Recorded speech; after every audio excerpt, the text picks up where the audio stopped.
বন্ধুরা, আমি আজকের নাতি নাতনিদের নিয়ে গভীর জঙ্গলে চলে এলাম। দেখুন প্রকৃতি কত সুন্দর, আর এই প্রকৃতির মাঝেই লুকিয়ে আছে আমাদের জীবন ও জীবিকা।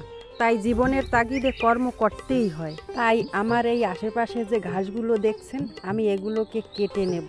আসলে এই ঘাসগুলোকে আমরা শোন বলে থাকি। এগুলো গরু বা ছাগলকে খাওয়ানোর জন্য নেব না, নেব আমি পানের বরজে লতা বাঁধার জন্য।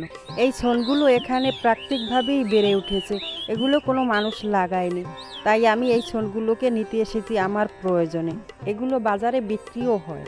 বাজারে কিনতে গেলে এর আঠা 100 থেকে 80 টাকা, 120 টাকা, কিন্তু আমি এগুলোকে জঙ্গল থেকেই নিয়ে নিচ্ছি বিনা টাকায়। গ্রামের মধ্যে বসবাস করা অনেক সুবিধাজনক। কম আয়ের মধ্যেও আপনি সুন্দরভাবে চলতে পারবেন।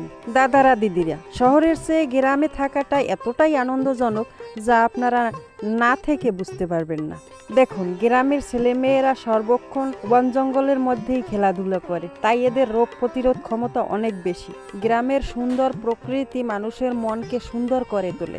শহরে থেকে যতই টাকা আয় করুন না কেন, দিন শেষে কিন্তু সুখের সন্ধানই সকলেই করে। হ্যাঁ, আমি হলফ করে বলতে পারি যে শহরের চেয়ে গ্রামের মানুষ কিন্তু অনেক বেশি সুখ অনুভব করে। বর্ষার দিন আসলে আমার ঘরের আশেপাশে গাছপালায় ভরে যায়, তাই সেগুলোকে পরিষ্কার করার জন্য আমি আজকে নেমে পড়েছি। জঙ্গল পরিষ্কার করলাম, এরপর আসলাম মাছ ধরতে, কারণ রান্না করে খেতে হবে। দেখি জালে খেও দিয়ে কি পাই। আমার বোন পুকুরে কিছু খাবার ছিটিয়ে দিল, আর আমি জালে খেও দিলাম। খেও ফেলাবার পর ধীরে ধীরে টানতে হবে, যাতে মাছগুলো বেরিয়ে না যায়। নিজেদের পুকুরের জ্যান্ত মাছ ধরে খাওয়াটা খুবই আনন্দদায়ক, তাই জাল দিয়ে নিজেই মাছগুলোকে ধরে নিলাম। উঠেছে কয়েকটা ছোট ছোট পোনা মাছ, এগুলোকে সব ছেড়ে দিলাম। তারপরে অল্প কিছু একটি পাঙ্গাস মাছ আর কিছু ছোট ছোট পুঁটি মাছ পেয়েছি, এগুলো নিয়েই আজকে আমাদের চলে যাবে। এরপরে খবর পেলাম প্রতিবেশীর একটি চায়না জালে বড় একটা সাপ ঢুকেছে, তাই দৌড়ে গিয়ে দেখতে গেলাম। সাপটি ছিল অনেক বড়।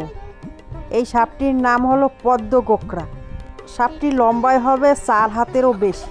জীবনে বেঁচে থাকার তাগিদে কত কিছুই না করতে হয়, তাই ফুল তুলে পূজা দিয়ে হাঁড়ি পাইলা মেঝে চালগুলোকে ঝেড়ে তারপর রান্না চাপিয়ে দিলাম।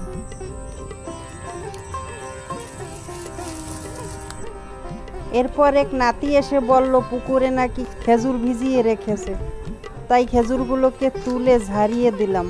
খেজুর ফল সিজনালি ফল, পেকে একেবারে হলুদ হয়ে গিয়েছে, খুব মিষ্টি এবং স্বাদের। বন্ধুরা, ভিডিওটি ভালো লাগলে লাইক দিবেন, কমেন্ট করবেন আর চ্যানেলটি সাবস্ক্রাইব করে রাখবেন।